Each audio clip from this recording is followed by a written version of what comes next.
What is up, everybody? On today's Padone My Take, we get you guys ready for Cleveland Indians MLB opening day, first pitch tomorrow. Are you excited? Could you care less? We're going to get into all the big topics, trends around our tribe and beyond in the MLB world. We're also, of course, going to get into some Cleveland Browns. Jadeveon Clowney watch continues. We'll talk some Frankie Lindor. Contract situation ongoing. Do you care or not? NFL draft, pro days, or going on currently. Of course, we got to talk about all that stuff, give you my takes on things that are trending outside of the world of sports. So many other things to get into on tonight's show. But first, a big announcement that is here to stay, and I am so excited to share with you all. Padone My Take has partnered with the Big Play Store for the exclusive PMT t-shirt. That's right, I teamed up with my guys over at Big Play to get you guys some discounts on the best Cleveland sports merch in the game. The Big Play Store has a ton of awesome Cleveland designs, like the retro Browns shirts, a brand new Sexland t-shirt to rep our Cleveland Cavs backcourt. Visit the Big Play Store today by going to store.bigplay.com and browse all the great designs. While you're there, make sure to grab my Padone My Take t-shirt. That would mean a ton to me, you guys. Even if you don't, though, use promo code Padone. That's my last name, Padone, for 15% off of your entire purchase. Again, that's my last name, Padone, for 15% off your entire order with the Big Play Store. Without further ado, let's do it.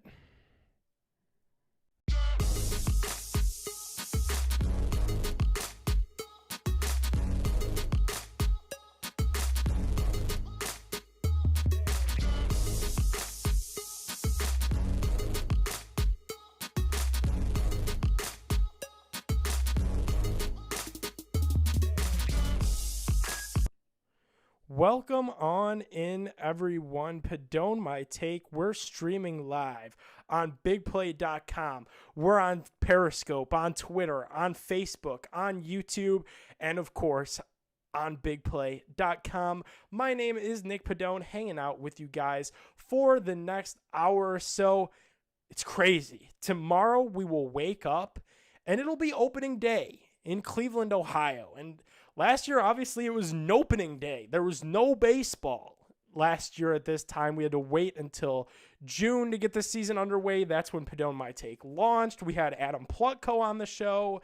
Crazy, we've been going at this for about a year now, but it's going to be nice tomorrow. And, you know, before we take our deep dive into the Cleveland Indians that we're going to do tonight, we've got Twitter polls for you guys. Of course, as always, tweet the show at Padone My Take. Shoot me a tweet as well at NickPadone12. Before we start talking about the Indians and taking our deep dive, obviously they've made some moves this offseason. Got rid of Lindor, got rid of Cookie, added some younger pieces, added Eddie Rosario, which is a big outfield bat that some fans, myself included, have been clamoring for the last year plus. It'll be nice tomorrow to wake up to have baseball in April and to have it actually going on. Limited fans and stands, I know. It's going to be nice. Take that with a grain of salt. So much is going on in the baseball world. Obviously, opening day is the big deal. Shane Bieber for our tribe on the bump against the Detroit Tigers. What are your expectations for this season? Tweet the show at Padone My Take. Tweet me at NickPadone12. My expectations for the Indians this year is just to stay competitive, be watchable. Around the league, outside of Cleveland, you know, and the fans here that follow the team closely know that this is an organization that never intended on paying Frankie Lindor. We're a team that will trade big assets like Lindor to bring back guys that we could develop in-house with a lot of club control. There's guys that are going to break out this year, and we're going to say, wow, you know, that's impressive. And then there's going to be guys that we completely whiff on. You know, Cesar Hernandez, the second baseman, is an example of a guy I could see taking a dip. All I'm asking out of the Cleveland Indians in 2021 is just to be competitive. And I think in order to do so and to really assure your fans that things will be okay this MLB season in Cleveland is to come out of the gate and look competent. I'm not asking you to come out of the gate and start the season 10-0. Obviously, the third series of the season is against the Chicago White Sox. I'm not expecting them to sweep big teams in the division. The AL Central was the joke and the laughingstock of Major League Baseball for a very long time, but it's a division that's much improved. Obviously, up top, you have the Minnesota Twins, the Cleveland Indians, the two teams that have been there and been around the block for the last year or so. Those guys are still intact. Minnesota, a little bit less. Us, a little bit less. We both lost, some big pieces. But Chicago is the team to look out for. You look at any sports book, anywhere, Chicago is the odds-on favorite in Vegas to win the American League Central. What do you make of that all? Personally, I think it's justified. You look at some of the big bats that they have on that team with a young and improving pitching rotation highlighted by Giolito. I think right now I'm at a point where I could say the Chicago White Sox deserve it. It's their time. They were the bottom of the barrel of this division for a while. My key for the Cleveland Indians this season is don't be the new White Sox. Don't be the new Royals. Even though you've had tremendous runs since really 2015 when Frankie Lindor had his first full Francisco Lindor, had his first full season in Cleveland. You've been a competent organization. Sure, there's been the slips and tumbles in the postseason. You guys don't need me to remind you about that. The Indians have won more games in the American League since 2015 than any other team. That's impressive. That says something about how the organization is run. If you're new to the Big Play Network, I welcome you, and I implore you to go check out the interview we had with Indians starting pitcher Zach Plesac. You could listen for free on demand. Just search Big Play Reflog Show wherever you get your podcasts. And Plesac noted, there's some smart people that work for the Cleveland Indians. What else could we really say to see that they flip good pitchers and put a decent enough product on the field every year to have it to a point of this, where I'm sitting in front of this microphone before opening day. And sure, we're not as pumped about the Tribe as we are and as we have been in seasons past. We're not as passionate about the Tribe right now because of the viewership of the ownership and question marks about the name and the scandal with Mickey Callaway. There's a bunch of black-eyed situations that kind of hover over this franchise like a dark cloud right now. If you're the Indians, you cannot let that prevail in 2021. I worry. I'll be completely honest with you. And I said that I don't want the Tribe to stumble out of the gate. That's a huge key. That's going to tell us a lot about how this team is going to be this season. And I know historically you could look all throughout his Indians tender, Terry Francona gets off to slow starts. That's the kind of manager that he is. That cannot happen this year. Your first 8 games of the season are against the Detroit Tigers, who are still bad. They're still the bottom of the division. The Detroit Tigers and the Kansas City Royals are your first 8 games of the year. You got to beat up on those guys if you're the Tribe. And I'm not asking you to go out there and start the season 8-0. Look alive, though. Come out of it 5-3, 6-2. Imagine the buzz that would be generating as we get into a meaningful Chicago White Sox series that happens after those 8 games. That's my biggest key, and I'm very excited to monitoring that closely. And I implore you all to do so as well this week because, man, that's 8 winnable games right in front of you. And, we talk with Zach Plesac on Big Play Reflog. Already plugged that once. And, the pitching staff is going to be the backbone of this organization. It's going to be what makes the Indians tick in 2021. They can't have any of these young arms break down. I'm talking about Plesac, Savali. I worry about Tristan McKenzie. Obviously, this 5th starter situation is weird now that they traded away Adam Plutko for cash considerations. You could possibly have Logan Allen in there. I can't have a stretch of 3 or 4 nights in a row where the young pitchers melt down. And it's obviously a big big task for Terry Francona to make sure that these guys are ready. And if things start to look shaky, you got to give them the pull. You got to take them out. It's a veteran bullpen again for the Tribe this year. Obviously, we know Brian Shaw is back. I went on my rant. I already did that show. We're not going to do that again. You know, you have Oliver Perez back, who's been around the block. The guy's almost 40 years old. That's the kind of stuff that the Tribe is going to rely on with these young pitchers. I have all the faith in the world because the Tribe is notorious for, you know, just reloading that position. Obviously, you go from Corey Kluber to Shane Bieber and really barely miss a beat.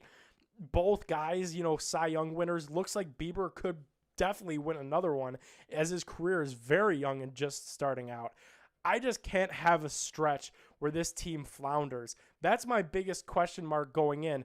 But there's pros and cons for this team. The cons are that I don't think we're going to be able to hang with the big boys. Same trend that existed when Francisco Lindor was here, when Carlos Carrasco was here. I don't think that's a knock at the ownership. I just think that's a testament to how dumb Major League Baseball is. And I'll call it for what it is here. The fact that the Yankees, the Dodgers, now the New York Mets, they could spend all the money in the world and there's no penalty, there's no cap. I don't know if the Indians will be able to hang with those guys with gigantic payrolls like the Dodgers, you know, when that time comes. That's obviously the big thing. But just going into this season and winning some games, getting us to the summer, which, gosh, feels like we need, feels like I need, I'll say it. Man, feels like the general morale around the Cleveland Indians organization is quite low. It seems like any news that comes out about it, whether it be the news that came out today about the dress code going into the stadium, that you can't wear Indians face paint or, you know, head dressing of feathers. Listen, I don't know why that came as a shock to some people. Do you guys have feather hats around your house that you plop on your head and go into the stadium? If you do, I apologize. None of my friends, I don't, none of my family, I've never attended a game with someone that wore head dressing into the stadium. Yeah, I see people on Twitter all fired up about that. People find a way to spin any Indians news negative right now. It's the easy thing to do. They're the scapegoat of this town. Despite the Cavs floundering down the dial, literally one channel down the dial, the Indians remain the joke. That's neither here or there. There's 3 easy outs in this lineup, and probably at the bottom of the order, as we'll see the lineup card for tomorrow. 1 o'clock start, I believe. 3 easy outs, and maybe even 4. Obviously, the verdict is still out there on Yu Chang, who we hope for good things from. Jordan Luplow is starting tomorrow. I don't really dig that. I don't know about you guys. Jake Bauers, starting first baseman. That's ridiculous. We'll get that in a second. And Robbie P. So, you know, the bottom 3, if they do go, 7, 8, 9 at the end, that's 3 easy outs right there. That can't happen when we look long term, but this ain't going to be the long term thing. And of course, tweet your thoughts at Padone My Take. Tweet me at NickPadone12. What are your expectations for the Cleveland Indians in 2021? The Jake Bauers, Bobby Bradley thing is ridiculous. And to me, where I have a beef with the Dolans and with the ownership, and you talk about the cheap owners and you get into that headache, that's not the conversation that I want to have today. It's just the incompetence to change course. And I don't know if Terry Francona might have a hand in this, because this is the way that the Indians have been run for quite some time. There was no competition. I'm sorry. Bobby Bradley, I broke the news when the guy came up. His situation is very unique because he was not a highly touted prospect, yet it seems like he tears it up in the minors. He was having a fantastic spring. He was hitting the cover off the baseball. And then we just let the guy go back to the minors for Jake Bauers? What the hell are we doing here? What kind of situation are we trying to run? To call it an open competition was a complete, blatant lie on the behalf of the Cleveland Indians. That's the only way that I could state it, because that's what it was, guys. I mean, come on. They knew the service time thing. If you send Jake Bauers down, You can't, because he's out of options. So if you say Jake Bauers lost the competition at first base, you're virtually saying you lost the Yandy Diaz trade, which I'm already willing to say that they did, but obviously the Indians aren't willing to go there just yet. You might as well just DFA, Jake Bauers. He's worthless. And obviously they're going to play him. They're going to try to get some value out of Jake Bauers. But for the Indians to go through this whole spring training, and we didn't talk any spring training on this program. So if you're looking for it on demand on Apple Pods and Spotify, by searching Padone My Take and hopefully subscribing and leaving 5 stars while you're there, you ain't going to find much spring training jargon. Because I knew it was all hogwash. There was nothing there. They knew that if Bobby Bradley was going to be the opening day starter, that meant Jake Bauers is none, is null, is void. And they just didn't want that to happen. That sucks, but as bad as it sucks, unless Jake Bauers has a turnaround, which who knows, it's baseball, goofy things happen. You see these analysts talk, they don't know. Jake Bauers could turn around and hit 270 for the Tribe this season and launch a couple bombs, and nobody will complain for Bobby Bradley at all. I don't think that's going to happen, though. I think the inverse is we suffer through a few months, maybe just a month, of Jake Bauers. We tweet some nasty things about the Indians, about Jake Bauers. He gets his unconditional release a la Leones Martin. And the next day, what do you know? Bobby Bradley is the starting first baseman. I don't know why the Indians operate that way. Obviously, it's cheaper for them to start Bobby Bradley in the minors. They control more club time with Bobby Bradley starting the year in the minors. Just drives me crazy. I can't explain enough how, like in the NBA, to kind of make a league-by-league comparison, couldn't you technically get a fine for tanking for that? Because you look at the guy's numbers throughout the spring, Jake Bauers, who can't hit his way out of a wet paper bag, and Bobby Bradley, who's the assassin, man. I mean, he's huge, he's jacked, he's launching homers left and right that are bouncing off outfield walls. And then you have Jake Bauers, and then Jake Bauers is your opening day starter. Like, does the MLB not have an anti-tanking rule? Because you look at those two guys, and it's like, man, what are the Indians doing? Like, they're definitely not putting the best product on the field. And that brings me to this. And this is the tough part about the conversation, is the ownership and the fans. And the fact that the ownership believes that it's on the fans to show up so we could have a good product on the field. Now, I personally operate under the, belief, and obviously I'm a Cleveland Indians apologist. I'm a fan. I cheer for their success. I like to hope that things will go well. In the back of my mind, I know the Tribe is not winning the World Series this year. I wouldn't put my money to where my mouth is. If I walked into Las Vegas today and they said, hey, let's do it, put $100 down and bet on the Indians to win the World Series, you might as well light $100 on fire. I just don't think that's in the realm of possibilities for this team this season. They've done things in the past, but I sympathize and I empathize with this fan base right now in Cleveland so much, because part of what's going on right now is unwarranted. Our favorite superstar left town by trade. It wasn't an ugly situation. And now we're left with just a weird skeleton lineup of players that seem like they belong in the minors. I mean, Yu Chang is cool. I hope he's good. Like, the Indians have a whole team of guys that you hope are good.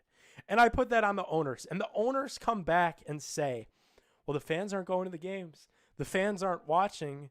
If the fans came to the games and we were able to sell out the ballpark like the last owners and have stretches of 100-some nights of straight games, now we're having a different conversation here. Now maybe we extend Lindor. That's not how this goes, dude. That's not how this operates in 2021. And I'm sorry about that. You have to put a product on the field so the fans want to come. All these playoff exits that happen prematurely, that just rip our hearts out as fans. I go back to the Yankees in 2000. 17, right after the World Series berth, first round, Cleveland Indians, New York Yankees, best of 5, game 5. I'm in there with my dad. We're watching Corey Kluber just get shelled. Cleveland Indians fans scarce. Seems like we're at Yankee Stadium. Didi Gregorius is just taking Kluber yard and going yard again. And my heart feels like it's about to fall out of my chest. And this is only happening because at that point, the bullpen was already discounted. So we couldn't afford to pull Kluber at that time. And the Indians ultimately go down to the Yankees. And that's where the frustration comes from. And I hear the fans. But then I look at what's going on in New York with Frankie Lindor. And that brings us to our Twitter poll today. Frankie Lindor, let me pull up the exact numbers on this.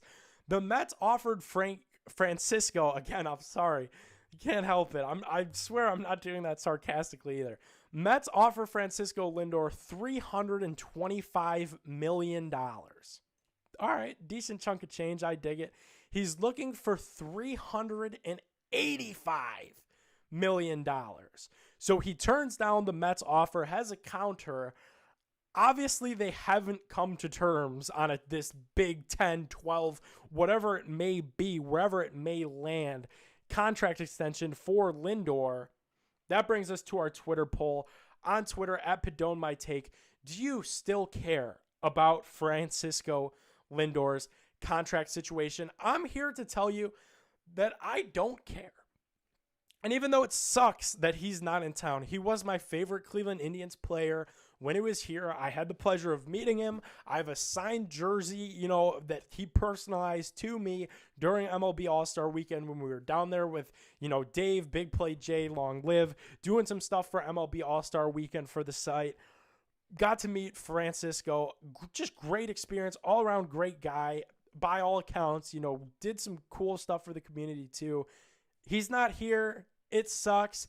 I feel like it's not my job, not my prob, man. Like, whatever the Mets decide to do with Lindor is what they decide to do with Lindor. I got my poo-poo platter. I got Andreas Jimenez, the young kid that's going to start at shortstop tomorrow. I hope he tears it up. I hope Andreas Jimenez is my next Francisco Lindor. I'm hoping that I have a Jimenez jersey in the next 3 or 4 years, autographed, personalized, after we meet him, at an Indians playoff rally or something like that. That's the kind of thing that I care about as an Indians fan. I'm not looking to Frankie's contract.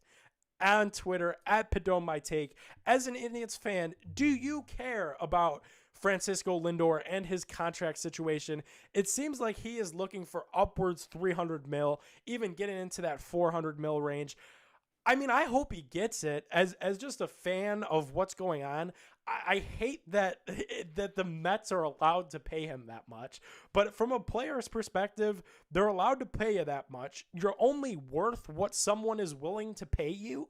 So if someone puts pen to paper on a 300, Lindor turned down 325, they counter with 385. Say they meet in the middle somewhere around 340. And, the Mets, Steve Cohen, puts pen to paper there. Congratulations, dude. You're worth $340 million.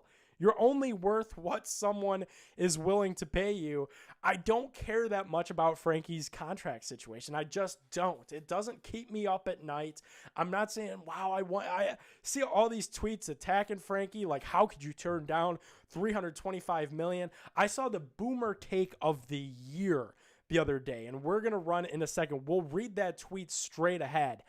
I can't stand seeing people get so bent up about what athletes get paid because it doesn't matter. It's not my money. You're only worth, if you went into work, whatever you do, sanitation worker, mailman, nurse, doctor in this coronavirus age, the lady that was at the Giant Eagle vaccine, that place that gave me my Pfizer shot. Again, got the shot this week. Thank you.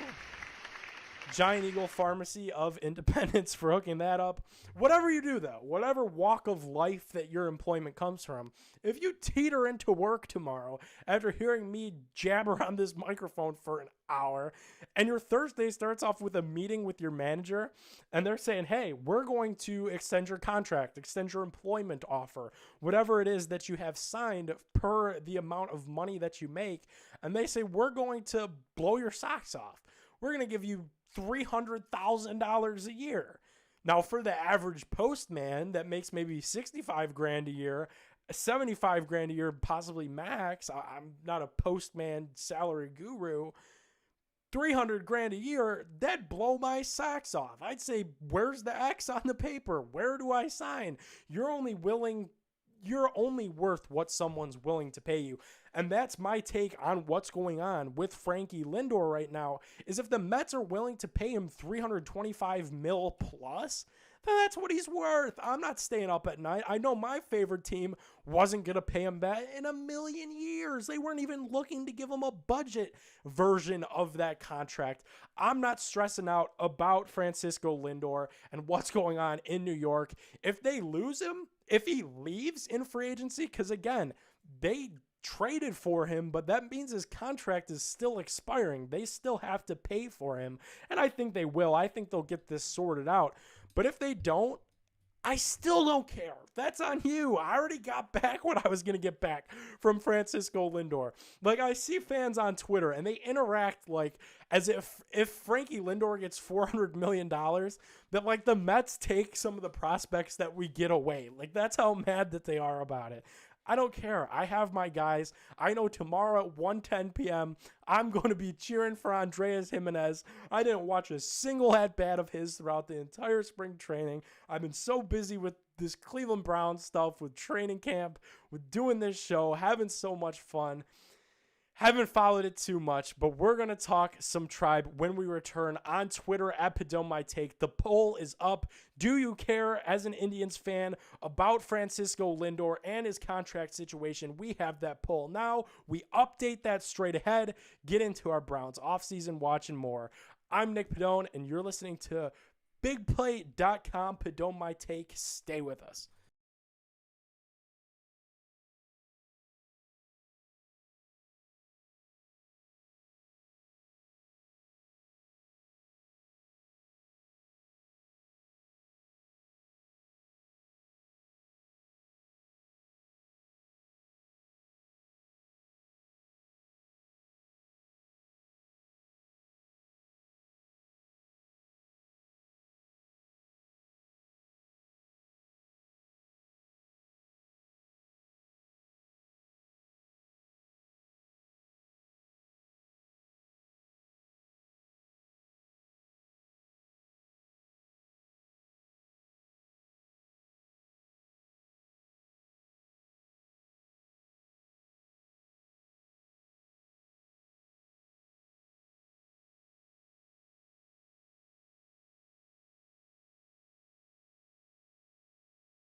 Alrighty, welcome back in Padone My Take, streaming live on BigPlay.com. We're also on demand, Apple Pods, Spotify, wherever you get your podcasts.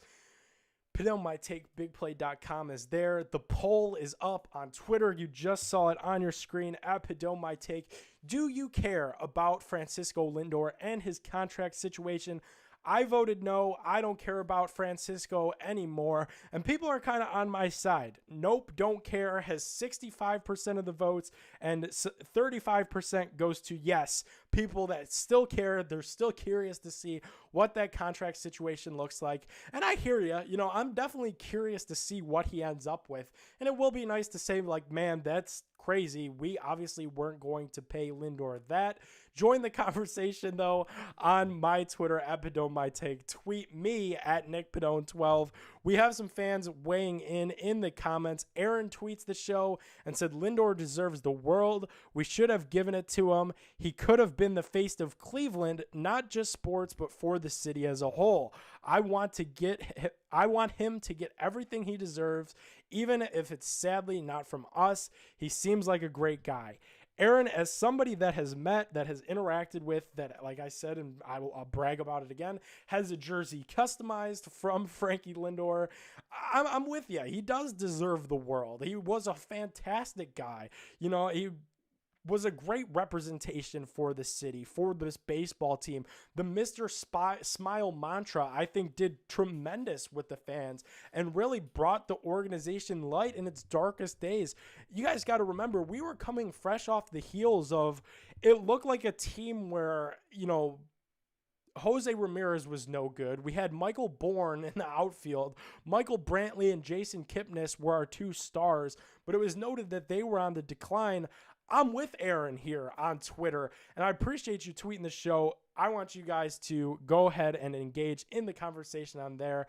I agree. I would like to see Francisco make some cash this offseason. He deserves it. But really, I don't care the details. I don't care when it happens, the exact dollar amount.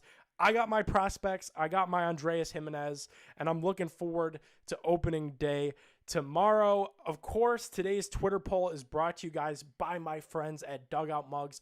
Baseball is back. The Indians are back. Corner of Carnegie in Ontario next week. In Detroit right now. Spring training is over with. If you haven't ordered your bat mug yet, what are you doing, folks? You know what you need to do. Visit dugoutmugs.com today. These are real handcrafted baseball bats with the barrel hollowed out and engraved with your favorite team's logo right on the front. This makes for the perfect beer mug, coffee mug, tea mug, whatever you need it to be to get through these Cleveland Indians this season. I'm excited for the Tribe. They're back. I'm buying in slowly but surely. I want you guys to get fired up with me.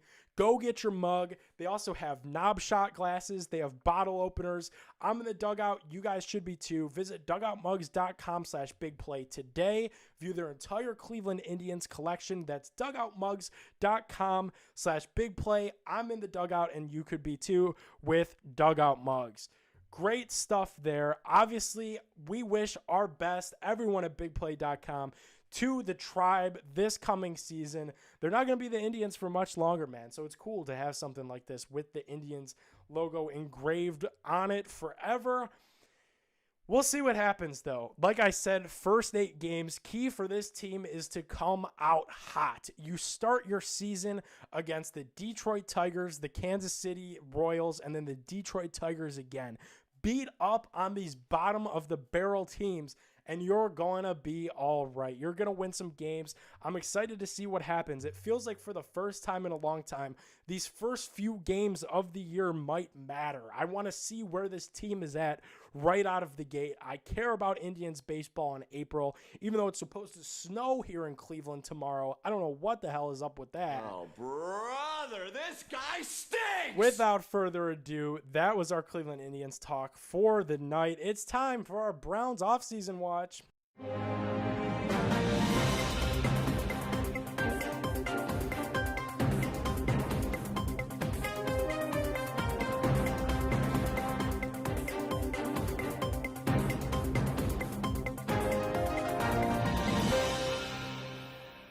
Alrighty, Browns offseason watch coming to you guys live from bigplay.com.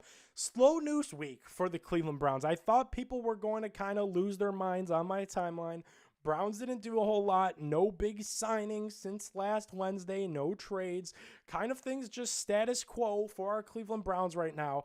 I don't think that's a bad thing at all. News comes out today. Carl Joseph, free agent safety, having a meeting with the Pittsburgh Steelers today in Pittsburgh. Curious to see what shakes of that, man. It would be weird to see Carl Joseph in black and yellow after beating up on them twice and, doing so kind of easily there at the end of the season. Best of luck to Carl Joseph, whatever way that shakes out. Obviously, if he's a Steeler, I'm going to root for him to lose twice during the regular season and hopefully once during the playoffs because that was a whole ton of fun. That's the Browns news that's going on recently, but the Jadeveon Clowney watch continues. I was talking about last week, almost for the whole show, how badly I wanted Jadeveon Clowney in Cleveland. What the hell is taking them so long here? I mean, they say the reports are out there. They're saying that the Browns have prepared and offered Clowney a very decent and acceptable free agent contract. We have Malik Jackson meet with us in the, Browns Zoom press conferences, and he's saying, I don't need to recruit Jadeveon Clowney. He knows what it's about. Obviously, the money might not be there for him this year, but if he's looking to be a part of something special, 3 words that we haven't heard about free agents in a long time: Super Bowl contenders. Cleveland is the spot to be, Jadeveon Clowney. I don't know what's taking him so long here. He's teetering for me J.J. Watt territory, and I'm not going to do that. We did 3 weeks of J.J. Watt watch on this program. I am not going to do that for you, Jadeveon Clowney. I know you're a former number 1 overall pick and all. I still want you, but you're hovering very close to J.J. Watt territory. I ultimately think, how about this gut check time on Twitter at Padone My Take? Tweet me at NickPadone12. Do you think Jadeveon Clowney ends up on the Cleveland Browns? That's tough. I'm going to have to say yes, though, because I have not seen, read, heard any other team having any interest in Jadeveon Clowney. Obviously, maybe a return to the Titans would be the only thing at this moment, and I don't even know how that's looking. I really just think that the Jadeveon market is just dry. People don't care for his services right now, and I think that sets up the Browns very nicely to give him a fair contract. I'm curious to see, is it going to be a 1-year deal? Is it a 2-year deal that's been offered? There's not a whole lot of details out and about right now about Clowney and about his contract. I would like to see that get done, though, especially soon. I hate doing that, and the part of me wants to see it get done soon too, because I'm a fan, just like you guys. I want to, have Clowney and be in the mindset of wow, okay, Andrew Berry aced this, free agency. He got a strong safety that's going to be a starter. He got a starting nickel corner in Troy Hill. That's huge. The missing piece is that veteran defensive end right now. He got Tack McKinley, who's a former first-round pick who was productive in the early part of the year. Now you bring in that veteran, presence to not only the locker room, but on the field. He's seen a thing or two. He's blown by a few offensive tackles in his day. Has Jadeveon Clowney. You bring that guy in, and it's now I feel like I'm sitting nice as a Browns fan. But the real reason why I want this Jadeveon Clowney thing to get done and to get behind us for the Cleveland Browns is I want the Browns, Andrew Berry, Paul DePodesta, Kevin Stefanski, Joe Woods, and that brain trust to be able to sit down and get us ready, get us prepared here. We got a draft in less than a month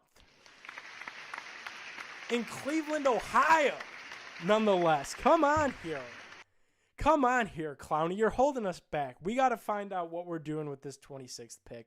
I've said it on these airwaves. I'll probably say it for the next 4 weeks leading up to the show right before the draft. I don't think the Browns will draft a linebacker with 26. I think it will be either a defensive end, a corner, possibly a receiver. Maybe we'll do that show next week. I don't think it'll be a linebacker, though. I don't think that's a position that they value. But to get Jadeveon Clowney at that defensive end position, that kind of gives you the luxury of going best player available, truly. You always say that. We're going best player available. Okay, sure. The best player available that happens to play the position that you're needing is what, you're drafting for if you're a team like the Browns right now. Same thing applied last year, really, with the 10th overall pick when the Browns landed Jedrick Wills out of Alabama. They believed he was the best player available, but it also filled a gigantic hole. I feel the same philosophy unfolding for the 26th overall pick. And if you lock up Jadeveon Clowney now, if you get him in that orange and brown in the first week of April, that gives you the next few weeks to just put that in the rearview mirror. If you're drafted at the end, which I think they will, regardless of what happens with Clowney, whether it be at 26 or beyond, cool, you're set for the future, but you know that your starter opposite Myles Garrett would be in place and in position after the draft, leading into the draft after free agency. I will say a piece of me believes that as this drags on, if we get to next Wednesday and Jadeveon Clowney still hasn't signed anywhere, I don't think that bodes well for the Browns. I think every 24 hours that passes by probably hurts the Browns' chances of landing Clowney more and more just because it gives him time to think himself out of it.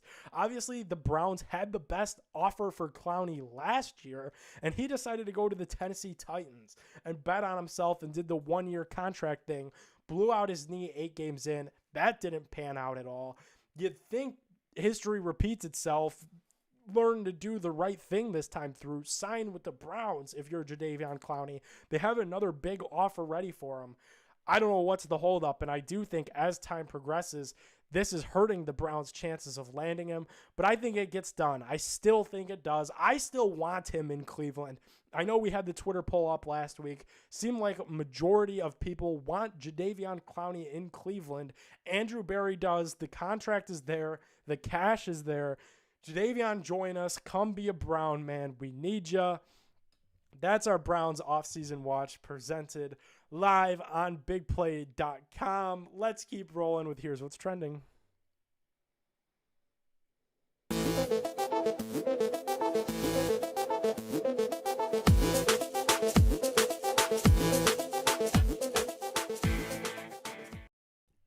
Alrighty, what is trending on bigplay.com? If you're new to the show, welcome on in. This is the segment where we get to stay in the sports realm. We also teeter outside of the world of sports. We have a great time here on What's Trending, presented by my generous friends over at the Big Play Store. You guys heard me talk about the Big Play Store merch. Pick up your Big Play stuff today. Great Cleveland designs. If you need a Cleveland shirt, man, come on. We've been in lockdown for a year here. You're going to leave the house after you get that vaccine and hit the ballpark, hit the draft, wearing your old Cleveland t-shirt. Couldn't be me, dog. Hit the Big Play Store, store.bigplay.com. Promo code Padone gets you 15% off. Here's how we do this thing. We have a big play of the week, a small play of the week, as well as the medium play of the week. So something that big play absolutely hit it out of the park. Small play, something that might have missed the mark. And medium play, something that is in the middle of those two things. Let's start off with the small play of the week, and that is April Fool's Day. I used to love April Fool's Day as a kid. I thought it was the funniest thing ever. Gives you a chance to mess around with your friends, knock jokes, just practical jokes. I remember one time, I forget the chemical reaction that happens, but if you put like baking soda, like a lot of baking soda, into a full bottle of ketchup, the ketchup will just explode. I don't remember if it was baking soda or what it was. But like just stuff like that is what made April Fools fun when you're growing up. But now it's just bad. Like it's bad memes. It's even worse marketing campaigns. Like if you're a social media strategist and you have something dumb planned for April Fool's Day tomorrow, like I'm sure I hate to throw any company, of course, that under the bus. If you're a fast food chain tomorrow and you announce that your biggest burger that everybody loves is no longer going to be on the menu, everybody could see right through that, dude. It's April Fool's Day. That tweet was funny when Twitter first came out in 2012 and when it first got big in 2013. Nobody wants to see that stuff anymore on April Fool's Day. That's my small play of the week. April Fools doesn't get it done for me, man, anymore like it used to. Medium play of the week, though, something that's kind of in the middle, and definitely mixed reactions around football, around fan bases, is this 17th game. Obviously, NFL announced that there will be a 17th game played this season. Doesn't compensate the players anymore on their current contracts, and it also, counts. It's not a preseason game. Mixed reactions. Overall, I like it. I have a hard time hearing the arguments against it. Sure, it's a money grab for now. It's a get-rich-easy scheme for the owners because they're able to sell a 17th game to the ESPNs, the CBSs, the Fox Sports of the world, and just cash in on those TV deals, on advertising dollars, on ticket sales. Huge money comes in as a result of this 17th game, and that's why I like it. I dig that, man. I think down the road, even short term, 4 or 5 years down the road, that all helps the cap space. And if we, here in Cleveland expect our Browns to be good, That all helps the Browns. The more cap that the NFL has to spend, the better that bodes for the Cleveland Browns, man. I can't stress that enough. I think this 17th game is a good idea.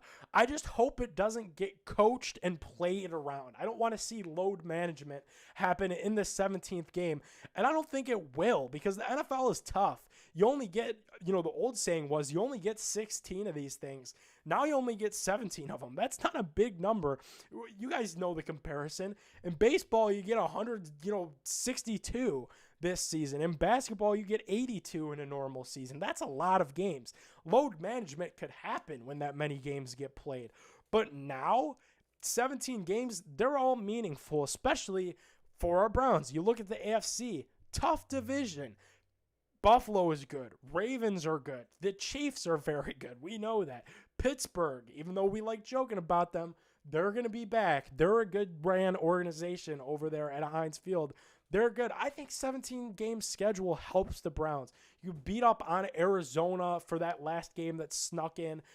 Obviously, the schedule isn't out yet. We don't know if Arizona will be the final game of the year. I think that helps. I think the more chances that you have to win, the better, and the more chances for the league to make a ton of money, the better for the short term and the long term of the sport that we all love so much. For the players, it sucks. I get the demand on your body. Going through that extra game is tough. They're going to compensate them, though. Down the line, it's going to pay off for these guys. They're going to get much bigger paydays, and you probably don't have to deal with as much preseason nonsense anymore. We see the restrictions with OTAs and preseason minicamp already easing up. The next will be those preseason games. Didn't have any last year, and it didn't really change a whole lot. Nothing really happened as a result of that. So that's my medium play of the week, something that fell in the middle of missing the mark and hitting the mark, but I definitely think it will lean towards hitting the mark as we get to that 17 game and we get to see some of the money that extra game adds to the league. It's time for my big play of the week, and that's pro days, man. I love pro day season. I don't care that it's guys throwing footballs and receiving in their underwear. I want to see Kyle Pitts, who's a 6'4" freaking nature tight end, run a 40-yard dash in 4.4 seconds. That's amazing. That's unbelievable. Jamar Chase, same thing. Outstanding pro day. Gets me so excited for the draft. I know that was our big play of the week last week. If you guys want to, if you feel so inclined, tweet me at Nick Padone12. Tweet the show at Padone My Take. Has there been a pro day that you've been impressed with? Has a prospect won you over? Who do you think you want the Browns to draft? For me, none of these, linebackers, defensive ends that'll be there for 26 really wowed me. I'm wowed by the wide receiver speed in this class, and I do think the Browns will be drafting a wide receiver within their top 100 picks in this draft. Obviously, they have 4 in the top 100 this year. I think that bodes well for the odds of adding another receiver for Baker Mayfield in this draft. I think that's going to happen. I think the speed is something that this Browns team, the front office, the coaching staff, I think speed is something that's missing, and that's going to be something that they're going to address in the draft. These pro days are so much fun, though, man. Like, how could you not enjoy it? I will say, as I watch some of these guys, Kyle Pitts, who right now is being mocked like, 6th to the Miami Dolphins after that big trade that happened last week. Like, dude, I don't want Kyle Pitts on the Dolphins. I want Kyle Pitts in the NFC. Get that guy out of here. I don't want to play Kyle Pitts ever. That guy's going to be a beast. Same thing with Jamar Chase. I don't want to say, Bengals are truly little brother. We talk about are the Browns little brother to Baltimore and Pittsburgh, and we hate when those organizations and fan bases treat us as such, especially now that the Browns are actually good, and there should be some respect there for Cleveland since he is the real little bro. But Jamar Chase is good. Pairing Jamar Chase with Joe Burrow, if Cincy elects to do that with the 5th pick, that's dangerous, man. I'd be worried if my name was Denzel Ward, Greedy Williams, Troy Hill. Man, that's a receiver to be reckoned with is Jamar Chase. I think he's going to be very good. Lucky for the Browns, maybe we'll do a mock draft in a future show. Tweet me at Nick Padone12. Do you want to see that?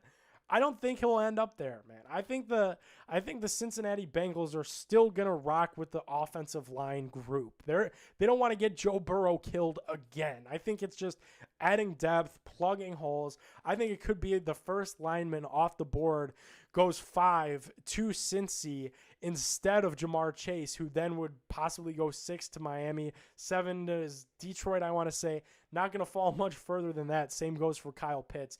So excited to see how that shakes out, though. Pro Day season is here. You know what that means. The draft is up next in Cleveland, Ohio. We're going to talk about it right here on BigPlay.com. Thank you guys for hanging out. What a fantastic hour this has been.